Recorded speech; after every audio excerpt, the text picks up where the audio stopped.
evento pequeño, no es una conferencia grande, pero creo que ha colmado más las expectativas, ¿no? Este es un tema que nos atañe a todos, pero como dijo el pastor Sergio, es un tema no fundamental, importante para cada tradición evangélica, pero en la cual estamos unidos en el credo, Cristo vuelve, ¿ven? De repente hay personas que tienen una postura milenial, otra. Durante 2000 años de iglesia no se ha puesto de acuerdo, y no creo que en esta pequeñita conferencia vamos a arreglar el asunto. Pero lo que sí estamos todos unidos en que esperamos la venida gloriosa de nuestro Señor Jesucristo. Mira tu rostro, quiero hacer una oración para antes de empezar. Amado Señor, queremos darte las gracias, Padre Santo, por tu presencia entre nosotros el día de hoy, Señor. Ha sido por tu gracia, por tu misericordia, que has puesto en nuestro corazón buscarte, Señor, todos los días, desde el día que nos rescataste, Señor. Ayúdanos a entender, abre nuestro corazón, ilumínanos para entender conforme a tu palabra los pequeños temas que vamos a tocar el día de hoy, para que refuercen nuestra fe, para que refuercen la esperanza, Señor. La esperanza que tenemos en ti, en la promesa, en tu fidelidad, Señor, al pacto que tú has hecho con quienes tú escogiste, por quien tú moriste, Señor. Gracias, en nombre de Cristo Jesús. Amén. Amén, hermanos. Me había desaparecido mi iglesia, mi Biblia apareció en el cementerio. Sammy, también hay un cuaderno anillado. También me lo decía. Eso por dónde lo acompáñame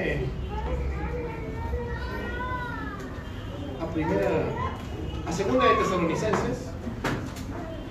Vamos a hablar acerca de unos cuantos temas interesantes.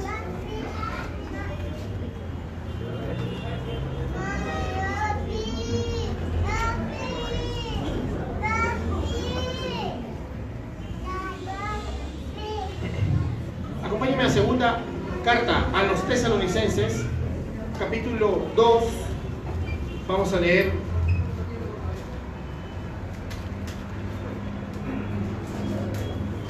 del versículo 1 en adelante, y dice así la palabra del Señor. Yo tengo la versión de la Biblia de las Américas. De repente tú tienes una versión nueva, como la NBI, la NTV, no hay problema, o tienes la reina de las versiones, como dicen por ahí, la Reina Valera, igual es. Vamos a ver, dice, pero contexto, el apóstol Pablo le está escribiendo a la iglesia de Tesalónica, y es muy interesante, dice, pero con respecto a la venida de nuestro Señor Jesucristo y a nuestra reunión con Él, os rogamos, hermanos, que no seáis sacudidos fácilmente de vuestro modo de pensar, ni os alarméis ni por espíritu, ni por palabra, ni por carta, como si fuera de nosotros, en el sentido de que el día del Señor ha llegado. Que nadie os engañe en ninguna manera, porque no vendrá sin que primero venga la apostasía y sea revelado el hombre de pecado, el hijo de perdición, el cual se opone y se exalta sobre todo lo que se llama Dios o es objeto de culto, de manera que se siente en el templo de Dios presentándose como si fuera Dios. ¿No os acordáis que yo estaba todavía con vosotros y os decía esto? Y vosotros sabéis que lo que lo detiene por ahora debe ser revelado a su debido tiempo. Porque el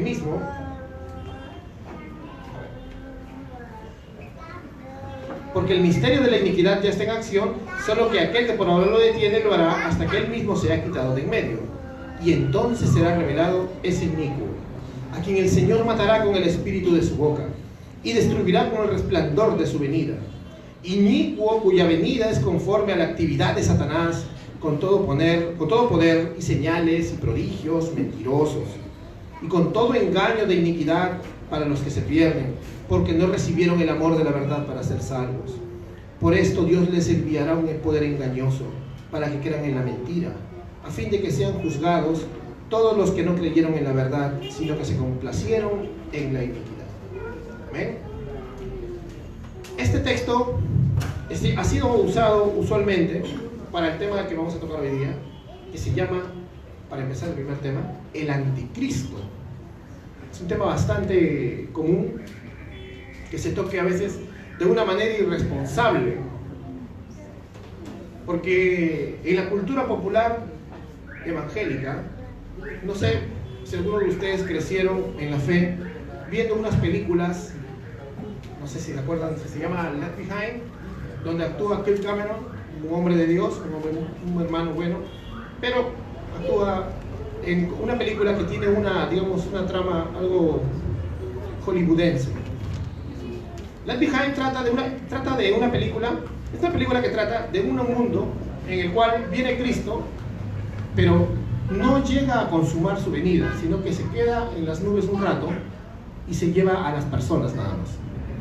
Se llama el rapto pretribulacional, que es una postura que tienen hermanos, pero en esta película la exageran y ponen situaciones un poco de comedia, ¿no? Por ejemplo, si viniera el rapto en este momento, solo quedaría tu ropa planchadita, así. ¿No? Así. Y si realmente vemos en la Biblia, ¿existe esto? ¿Existe un rapto secreto pretribulacional? Bueno, eso lo vamos a ver mañana. Pero hoy día voy a ver el anticristo. Pero ¿qué pasa en la película una vez que la iglesia es raptada? Partiendo desde la postura de los hermanos que creen en esto. ¿Qué pasaba cuando la iglesia era raptada? Aparecía un líder mundial muy carismático, muy querido por las personas, que se llamaba, ¿cómo se llama ruso? Un ruso. Yo me acuerdo cómo se llama. Nikolai Karpatia. Y Nikolai es el anticristo, pues, ¿no? Es el hombre de pecado que utilizan este texto, ¿no? Que inicuo, cuya venida será destruida el día que venga el Señor. Se usan otros textos para usarlo. Usan pedazos de Daniel, pedazos de textos de Juan, ¿no? Y arman un Frankenstein para decir que este Señor es el anticristo. Ahora, bíblicamente, ¿será este el anticristo? No. Pero lamentablemente, un gran porcentaje de la iglesia evangélica en Sudamérica hace teología, al margen de las posturas, hace teología de las películas. Entonces tenemos que ir nosotros a la Biblia para ver realmente qué es el anticristo, ¿no? Al margen de las posturas, como les digo. Entonces, primero, para empezar, vemos acá un hombre de pecado. Pero en algún momento vemos aquí que se utilice la palabra anticristo. No. Se utiliza la palabra anticristo cuando hablamos en el libro de Daniel. No. Incluso es posible que esté hablando de una persona llamada Antíoco. Que la profecía de Daniel apunte a un hombre que es la prefiguración de la cosmovisión anticristiana de este mundo. Sí, sí lo es. Y podríamos llamarle tal vez un anticristo, porque ahí todavía no venía Cristo, pero era antidios. Antíoco, que llegó a ponerse todavía un nombre, un apodo muy blasfemo, ¿no? Él era Theos Epífanes, que significa la epifanía de Dios, ¿no? O sea, él era el nuevo Dios encarnado, ahí estaba entre la gente. O sea, él era el Dios de los dioses. Entonces, más o menos algo parecido también a la idea que tenía el emperador de Roma, ¿no? Siempre ha habido un sistema, pero también una persona que quiere cambiar la creación a su manera, siguiendo las ideas de Satanás, ¿no? Porque tiene mucha razón acá cuando dice que este inicuo es conforme a la actividad de Satanás, que es el único que quiere desprestigiar a Dios, ¿no? Pero vamos a ver bíblicamente entonces, al entender que este es un tipo de anticristo, no es el anticristo, nada más, ¿no? Para entender bíblicamente qué es el anticristo y no estar buscando el anticristo en la cultura popular, como algunos predicadores actuales ya fuera de la película, están tratando de encontrar el anticristo. Por ahí dijeron que era el príncipe de España. Otros dicen que es Donald Trump. Así como te ríes. Creo que los buenos hermanos dispensacionalistas, los buenos hermanos serios, académicos, piadosos, como justo el libro que citó el pastor La Rosa, yo lo tengo también de Dwight Pentecost, le dirían hereje a los que hablan esas cosas. Es algo fuera de lo normal. Están haciendo teología o están estudiando la Biblia en el contexto del periódico Chicha, en el contexto de la televisión, en el contexto de las noticias. Y al margen de las posturas, eso no está bien. Entonces, bíblicamente vamos a ver el concepto de anticristo. Primero que todo, anticristo tenía dos matices. El que acabamos de leer, que habla de una persona particular, o también un sistema, una cosmovisión anticristiana. Pero también vamos a leer Primera de Juan, capítulo 2. Vamos a acompañarme a Primera de Juan, capítulo 2, para que veamos el otro énfasis acerca de los anticristos. Bueno, tú dirás, ¿por qué dices los anticristos? ¿Que va a haber varios? Sí, va a haber muchos. Primera carta del apóstol Juan, verso 18. 18 al 19, ¿ya? El subtítulo en la Reina Valera dice advertencias en contra del anticristo. Juan les dice: hijitos, es la última hora, y así como oísteis que el anticristo viene, también ahora han surgido muchos anticristos. Por eso sabemos que estamos en la última hora.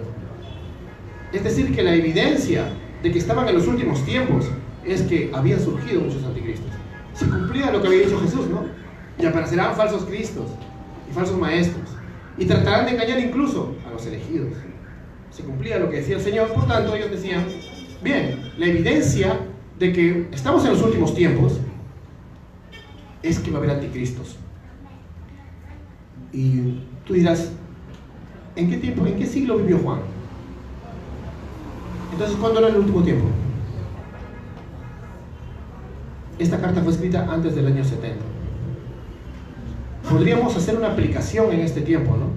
Pero no está hablando del futuro, está hablando del momento en que él estaba viviendo. Vamos a seguir leyendo. Ahora, ¿cuáles son las características de estos anticristos y de este espíritu del anticristo, o de este patrón, digamos? Porque recuerda que cuando la Biblia a veces se dice espíritu, habla de carácter, de patrón de conducta, de filosofía, de línea de pensamiento. No es que un demonio se le meta a las personas. Dice, salieron de nosotros, pero en realidad no eran de nosotros. Porque si hubieran sido de nosotros, habrían permanecido con nosotros, pero salieron a fin de que se manifestara que no todos son de nosotros. Estos eran los bien conocidos, y ahora esta palabrita se la dicen a cualquiera que no está de acuerdo contigo, que no debemos caer en esta exageración. Estos son los famosos apóstatas. Estos son apóstatas. Aquel que está en la fe y luego la abandona.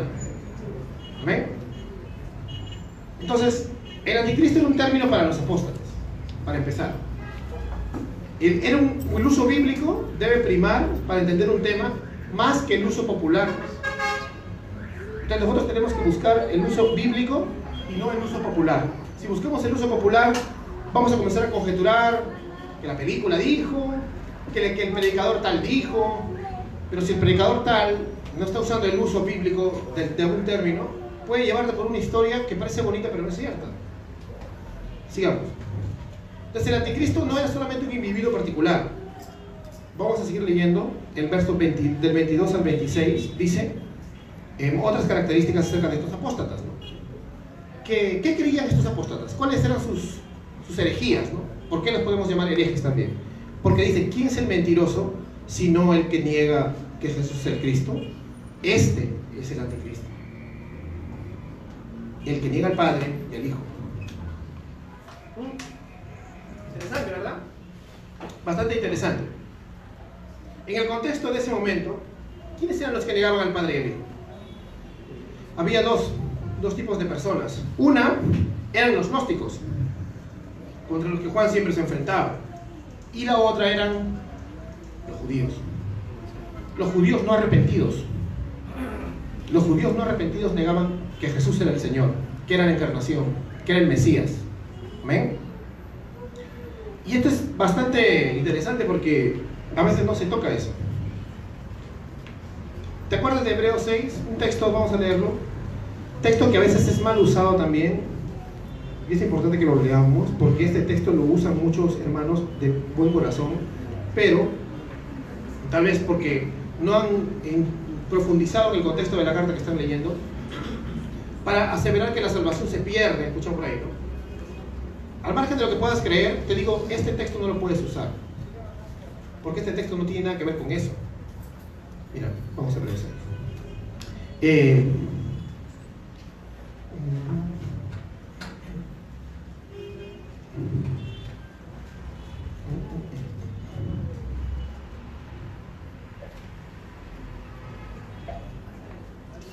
Acá está. Verso 3. Verso 4. Hebreos capítulo 6, verso 4. Mira lo que dice la palabra de Dios. Porque en el caso de los que fueron una vez iluminados y que probaron del don celestial, fueron hechos partícipes del Espíritu Santo, que gustaron la buena palabra de Dios y los poderes del siglo venidero, pero después cayeron, en otras versiones dicen recayeron, es imposible renovarlos otra vez para arrepentimiento, puesto que de nuevo crucifican para sí mismos al Hijo de Dios y les ponen a ignominia pública. ¿Qué pasaba acá? En Jerusalén, esta carta fue escrita más o menos entre el 65 y el 67. Faltaban unos 3 años para que Jerusalén sea destruida. Y lo que Dios estaba mandándoles es una advertencia. Por favor, arrepiéntete. No abandones la fe. Porque había judíos que eran falsos convertidos y por algún tipo de presión recaían en el judaísmo. O sea, es bien loco, ¿no? O sea, tú has creído en el sacrificio perfecto del Cordero, consumado es, pero luego retrocedes por presión política, por miedo o porque el falso profeta te está presionando. ¿Quién era el falso profeta? Los sacerdotes y apóstatas de Israel, que habían negado al Mesías, los que lo crucificaron.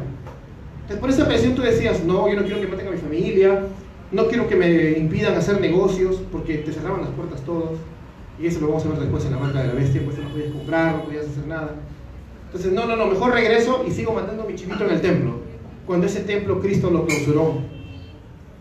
Él dijo a Dios, el sistema del templo, sacerdote y sacrificio, ya no se da más. ¿Quién es nuestro sacerdote? ¿Quién es nuestro sacrificio? Ya no se da más. Hermanos piadosos, no el pastor Pentecostés, pero otros latinos, he leído también, pero dicen, por ejemplo, que en el reino milenial en Jerusalén se van a reabrir los sacrificios, pero como un memorial, dicen. Y hay mucho peligro en jugar con eso, porque estás echando por tierra la sangre de Cristo y estás que te dejas influenciar por la teología de los rabinos actuales, que son personas humanas como nosotros, mucho respeto, mucha erudición, hay que respetarlos. Pero yo te digo esto, la religión judía desde el tiempo de Cristo hasta ahora no es un cristianismo sin Jesús. No es que ellos creen solo en el Antiguo Testamento pero no creen en el Nuevo, no. Ellos han negado a Moisés, y al negar a Moisés han negado a Cristo. Ellos teniendo al Mesías en la punta de su nariz lo negaron. Así que ellos negaron las profecías, negaron a los apóstoles, negaron a los profetas. Amén. Entonces tenemos que verlo de esa manera, porque a veces algunos pastores dicen, no, pero el rabí dijo tal cosa. Se respeta su opinión, ¿no? Pero hay que orar para que Dios lo salve, porque la religión judía no es simplemente un cristianismo sin Yeshua, no. Sus postulados son totalmente diferentes a los del Antiguo Testamento, de su contexto. Entonces hay que tener cuidado con eso, porque podemos llegar a tener conclusiones muy terribles. ¿Ven? Entonces en el libro de los Hebreos estaba hablando de esto, y hay que entenderlo. ¿Quiénes entonces eran los apóstatas judíos que negaban al Mesías en primera de Juan? Los mismos. Juan era judío, se estaba enfrentando con el mismo problema que se enfrentaba el apóstol Pablo. Los cristianos ya habían sido advertidos de la venida de la apostasía y de los anticristos. Entonces podemos ver volviendo a primera de Juan 2:18, que no era solamente un anticristo, no era ese solo hombre de perdición, sino que había personas particulares, pero también era una cosmovisión anticristiana del mundo. Ese es el anticristo. Como para tenerlo en cuenta, era un sistema que negaba a la persona y la deidad de Jesucristo. Jesucristo afirmaba ser Dios, ellos decían que no, y eso es la apostasía.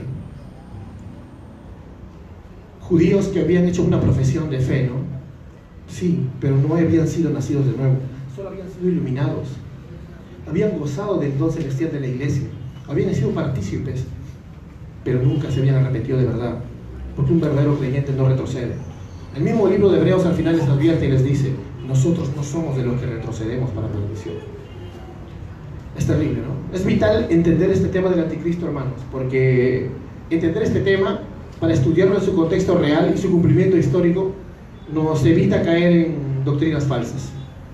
Y va en perfecta armonía con la visión y el contexto de lo que los cristianos del primer siglo y de los apóstoles en los libros de la Biblia llaman el último tiempo, ¿no? La última generación. Cuadra perfecto, en una perfecta armonía entre esto, ¿te das cuenta? Entre Hebreos, Apocalipsis, Juan, todo cuadra. Pero con el otro sistema tienes que crearte un montón de maromas hermenéuticas para poder disculpar por qué este es el anticristo, que por qué va a pasar esto, que por qué pasa lo otro. Estudia la Biblia en su contexto. La Biblia no son libros disparejos. Es un solo libro que habla de Jesús y de la gloria de Cristo. Solamente hay un plan, la gloria de Dios y la salvación de su pueblo por medio de su sangre. No hay dos planes, no hay dos pueblos. Eso lo vamos a ver mañana. Entonces, ¿cómo lo podríamos aplicar en este tiempo?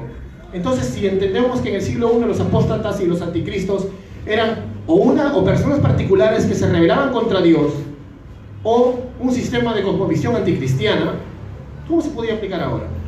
¿Habrá un anticristo ahora? ¿Vendrá, ya no como aclaramos, el presidente de la ONU a apoderarse del mundo, todo? No. Pero ¿habrá anticristos ahora? Siempre hay falsos maestros que niegan la deidad de Cristo. Siempre hay falsos maestros que dicen ser creyentes, como los judíos de Jerusalén en ese tiempo, pero en realidad no se han arrepentido y en cualquier momento abandonan la fe. En sí, si te lo podría decir, de alguna forma todos nosotros tenemos el potencial, si no hemos creído realmente, nos estamos engañando solo con una fe superficial, tenemos el potencial de ser un anticristo. Así que te pido que lo medites, que lo estudies. Este tema es muy importante. No es solamente un tema, mira el anticristo que va acá, sí quiero ver una película de eso, no. Porque depende mucho tu salvación. Segunda a los Corintios, capítulo 13, verso 5 dice: examinaos vosotros mismos si están en la fe, a menos que estés reprobado. Examínate, ¿no? ¿Realmente yo estoy siguiendo al Señor? ¿O estoy viviendo una mentira? Si ahorita comenzara una persecución como la que padeció Jerusalén unos años antes de su destrucción, disculpa la palabra, pero ¿arrugarías? ¿Retrocederías? ¿O morirías como un mártir? Aquel que quiera su vida la perderá, decía, ¿ves? Y aquel que la guarde, la perderá, pero el que la pierde, la ganará. Ahí se nota quién es el verdadero creyente, ¿ves? Y lamentablemente, en ese tiempo en Jerusalén, muchos cristianos judíos, cuando vino la persecución, es lo que vamos a ver ahorita, cuando llegó la bestia, el falso profeta, y los comenzaron a presionar, dijeron: no, yo no soy cristiano. Mañana van a supervisarnos. Si no te ven en el templo, van a decir que eres de la secta de los nazarenos. ¿Ya? No, yo me voy a matar mi chivo. ¿No? O mi palomita, no tengo plata. Pero, por eso vamos a pasar al segundo tema, y justo es la marca de la bestia. Vamos a Apocalipsis capítulo 13.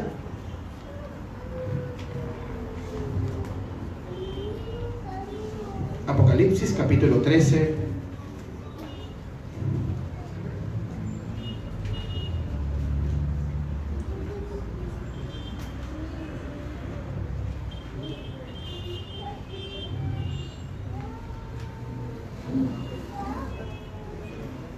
Versos del 11 al 18. ¿Tienen? Vamos a leer lo que dice la palabra de Dios. Y vi otra bestia que subía de la tierra. Tenía 2 cuernos semejantes a las de un cordero, y hablaba como un dragón. Ejerce toda la autoridad de la primera bestia en su presencia, y hace que la tierra y los que moran en ella adoren a la primera bestia, cuya herida mortal fue sanada. También hace grandes señales, de tal manera que aún hace descender el fuego del cielo a la tierra en presencia de los hombres. Además, engaña a los que moran en la tierra, a causa de las señales que se le concedió hacer, y en presencia de la bestia, diciendo a los moradores de la tierra que hagan una imagen de la bestia que tenía la herida de la espada, que ha vuelto a vivir. Se le concedió dar aliento a la imagen de la bestia, para que la imagen de la bestia también hablara e hiciera dar muerte a todos los que no adoran la imagen de la bestia. Y hace que todos, pequeños, grandes, ricos, pobres, libres y esclavos, se les dé una marca en la mano derecha o en la frente, y que nadie pueda comprar ni vender, sino que tenga la marca, el nombre de la bestia o el número de su nombre. Y aquí hay sabiduría.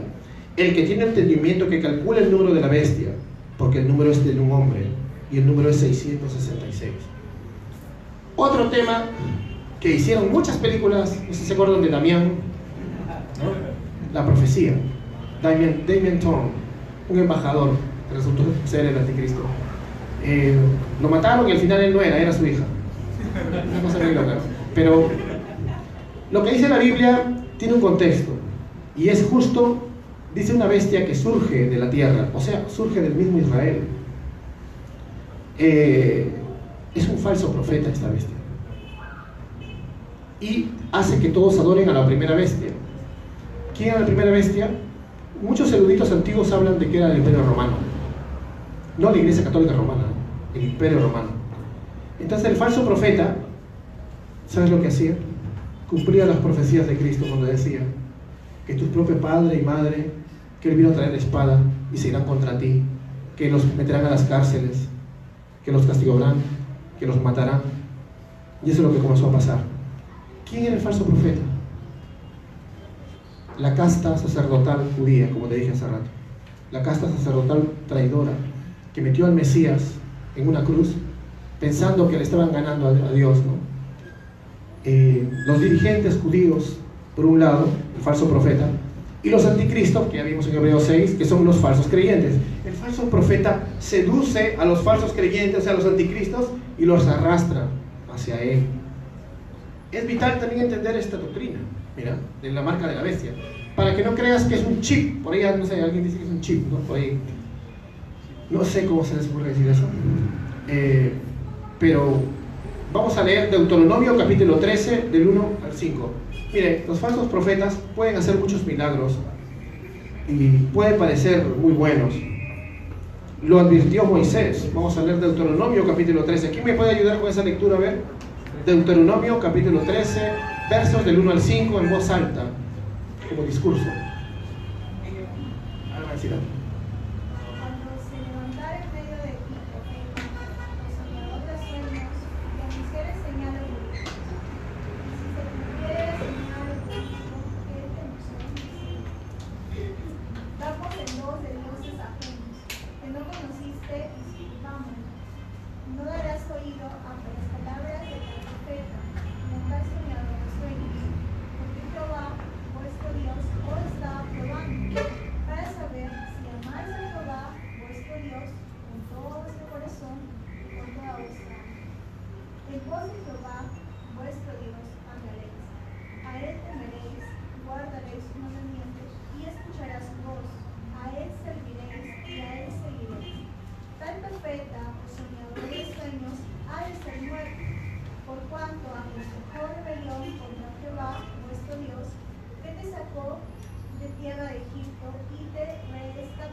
Amén, gracias, Vanesita. Los falsos profetas pululaban en Israel. Es más, toda esa casta sacerdotal estaba plagada de falsos profetas. Estos hombres lo primero que hicieron fue acusar a Jesús de ser el rival político del César. ¿Se acuerdan en Juan, capítulo 9, del 12 al 15? ¿Qué dicen ellos cuando quieren crucificarlo? Está que dice que es rey. Ahí comenzó el falso profeta a lambisconear a la bestia, ¿no? Porque no les convenía. Ellos decían, si este tipo sigue haciendo escándalo, va a venir Roma y nos va a destruir, y va a destruir todo lo que somos, nuestra tradición, ¿no? No podemos permitirlo. Comenzaron a acusar a Jesús, ¿no? Este hombre está que quiere traicionar al César. Siempre han querido tentarlo con eso, ¿no? Leamos, ¿se le paga impuesto al César? ¿O Dios lo que es de Dios? ¿No? ¿Es ilícito darle impuesto al César? Querían siempre ponerlo en contra del César. Al final pasó lo que pasó, pero esto no quedaría ahí. Años después seguía, y antes de la destrucción de Jerusalén, ellos creaban boicots económicos contra los que rehusaban someterse al César como señor, y le prohibían a los fieles judíos, los que sí estaban ahí todavía en la sinagoga fielmente en el templo, amistad, relación, cercanía, o incluso los excomulgaban, los echaban de la sinagoga. Por eso no podías comprar ni vender, nadie te quería comprar. ejemplo, tú eres ganadero, venías a vender tus vaquitas, no, cholo, yo a ti no te puedo comprar porque me van a decir que estoy contigo, ¿no? ¿Te das cuenta? No, es que me han dicho que tú eres de los cristianos. Qué terrible. Y eso viene porque el pecado está por todos lados, hermanos. En Éxodo capítulo 13, verso 9, vemos que hay una marca en la mano y en la frente. Que eso significa las obras y los pensamientos del ser humano como siervos de Dios. Es una marca de Dios, ¿ah? Pero, como dice un comentarista, David Chilton, en Apocalipsis vemos una marca al revés, ¿no? Un sello de parte de la bestia, o sea, del traidor, del que quiere transformar el mundo a su manera, del inicuo, del impío de Satanás. Pero esta marca es, decía Chilton, es una mala imitación, dice. Es una mala imitación de la marca de nuestro Dios. Y es terrible, ya que se puede aplicar de la manera en que todos estamos sometidos al pecado. Todos tus pensamientos terminan en actos que están sometidos al pecado. Entonces, concluimos que los líderes de Israel y toda la nación que no creyó y rechazaron a Cristo, o que habiendo hecho una profesión de pecado, lo traicionaron, tenían ese sello maligno, porque tú también lo tenías. La única forma que ese sello sea removido es a través de Cristo Jesús, que te vuelve a sellar, pero con su Espíritu Santo. ¿No ven? Entonces, ya entendimos que la marca de la bestia. ¿Dónde está el chip? Estos temas no son difíciles, ¿ves? Simplemente hay que leer en su contexto las cosas. Pero ¿dónde está el chip? Para terminar, un último tema chiquito nada más para terminar, y por si acaso, si quieren material sobre esto yo les mando, me pueden agregar al WhatsApp o a las redes. ¿Han escuchado ustedes de la batalla de Armagedón? La película de Bruce Willis, ahora viene un meteorito contra la Tierra y lo revientan en el espacio. Incluso hasta en las noticias dicen se armó un Armagedón, dicen, ¿no? Una guerra, ¿no? ¿Qué significa Armagedón? La cultura popular ni siquiera sabe, por eso hace películas chistosas de esto. Está bonitas porque esta película de Willis es muy buena, pero no tiene nada que ver con lo que dice la Biblia. ¿Qué significa Armagedón? Apocalipsis capítulo 16, vamos, verso 16.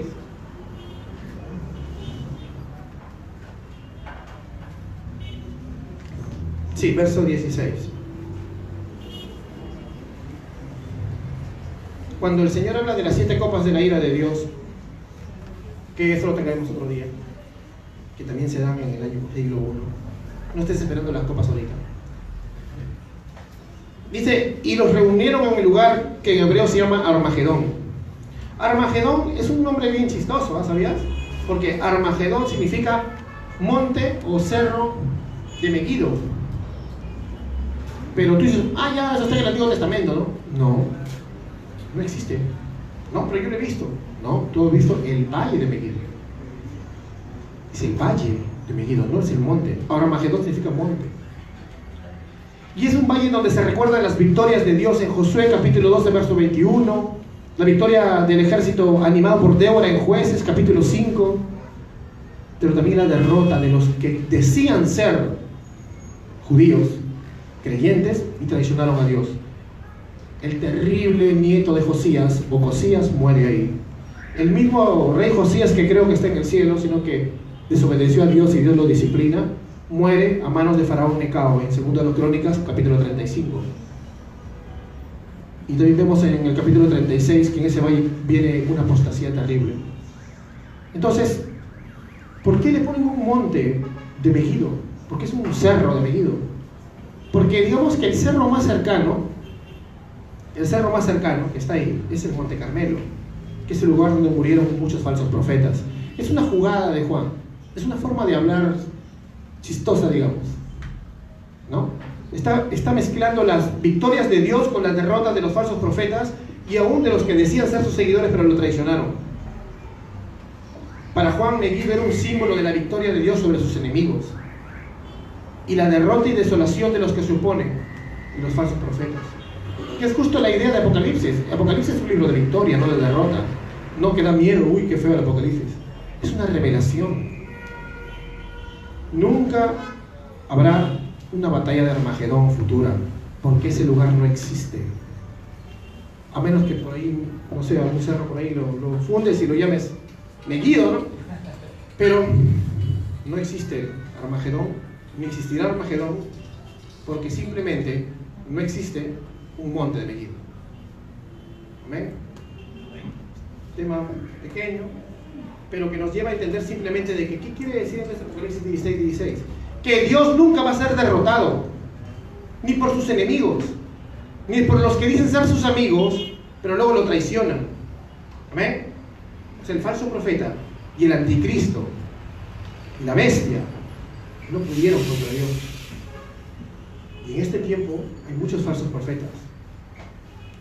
Se puede aplicar de esa manera, que se están levantando contra la palabra de Dios, que dicen estar en un púlpito acá parados y dicen predicar la palabra de Dios, pero solo son unos rateros, asaltantes, devoradores de almas, y que Dios no va a dar por inocente al culpable. Nuestro deber ¿cuál es? No quedarnos callados para no causar división, no. Como dice Romanos capítulo 16 versos 17 al 18, como dice 1 Timoteo, léete 1 y 2 Timoteo, léete las dos cartas y está llenas de exhortaciones para ir en contra de los más falsos maestros, en contra de los mitos y las fábulas, en contra de la falsa sabiduría de los que decían ser judíos, exponer públicamente a todos los herejes, exponer públicamente a los engañados por su mentira. Isaías 58 capítulo 1 dice que no te calles, que grites a voz en cuello y le digas al pueblo de Jacob su pecado, porque sería una maldad de nuestra parte no decirles, ¿no? Ahora, eso sí, la espada que debes usar, y es la espada con la cual el Señor siempre ha derrotado al anticristo según Apocalipsis, es la espada que sale de la boca de Dios, y esa es la palabra, no tus adjetivos, no tu mala vibra, no que vas y le dices, oye, blasfemo, maldito, no. Segunda Timoteo capítulo 2 del 24 al 26 dice que el siervo del Señor tiene que ser amable para con todos y corregir, sí, pero con mansedumbre, con humildad. Quizá Dios les conceda el arrepentimiento a los herejes, dice. ¿Por qué digo que son herejes? Porque dice que están atados al lazo del diablo. Y un hermanito con doctrinas inconsistentes no está atado al lazo del diablo. Un hereje contumaz sí lo está. Y si yo debo ser amable con este hombre perdido, con este traidor de Cristo, ¿no debo ser más amable con mi hermano simplemente? ¿No debo amarlo más? Que es parte de mi cuerpo, porque soy del cuerpo de Cristo. Te lo dejo de tarea. Vamos a orar. Inclina tu rostro, por favor. Amado Padre, queremos darte las gracias por estas pequeñas introducciones.